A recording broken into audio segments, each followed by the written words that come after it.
కూడా మాట్లాడిన తర్వాత ప్రెస్ అందరూ వెళ్ళిపోతారు. మేడం గారు డైరెక్ట్ గా కోఆర్డినేటర్స్ ఇబ్బంది ఏంటి, ప్రాబ్లమ్స్ ఏంటంటే ఫేస్ టు ఫేస్ అందరితో ఒక్కొక్క అసెంబ్లీ నియోజకవర్గం యొక్క మండల ప్రెసిడెంట్ తోటి కోఆర్డినేటర్ తోటి వాళ్ళతో మాట్లాడిన తర్వాత ఈ సమావేశం 7 అసెంబ్లీ కోఆర్డినేటర్ తోటి సమావేశం మాట్లాడి అయిపోయిన తర్వాత మీటింగ్ ముగింపు అయిపోతుంది. తిరిగి మేడం గారు మరి అక్కడ కాకినాడకి ప్రోగ్రామ్ కి బయలుదేరి వెళ్ళిపోవడం జరుగుతుంది.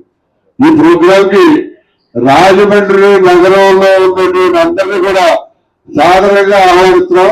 ఎందుకంటే రాజశేఖర రెడ్డి గారి యొక్క ముద్దు బిడ్డ వైఎస్ శర్మిల గారు అందరికీ తెలుసు. మరి జగన్ ఎప్పుడు కూడా రాజశేఖర రెడ్డి గారు నాకు తెలిసి దగ్గర రానిచ్చాడు. బెంగళూరు నుండి జగన్ శర్మిలమ్మని అమ్మ అమ్మ అంటే మరి ఎప్పుడు పక్కన కూర్చోబెట్టుకుని ఆప్యాయంగా మాట్లాడేవాడు. ఇవాళ శర్మిలమ్మ రాజమండ్రి వస్తున్నందుకు రాజశేఖర రెడ్డి మీద అభిమానం ఉన్న ప్రతి ఒక్కరు కూడా ఏ పార్టీ అయితే కానివ్వండి సీతంపేట రాజీవ్ పార్క్ వచ్చి మరి శర్మిలమ్మకి స్వాగతం చెప్పాలని చెప్పి ప్రతి వారిని కూడా కోరుకున్నారు.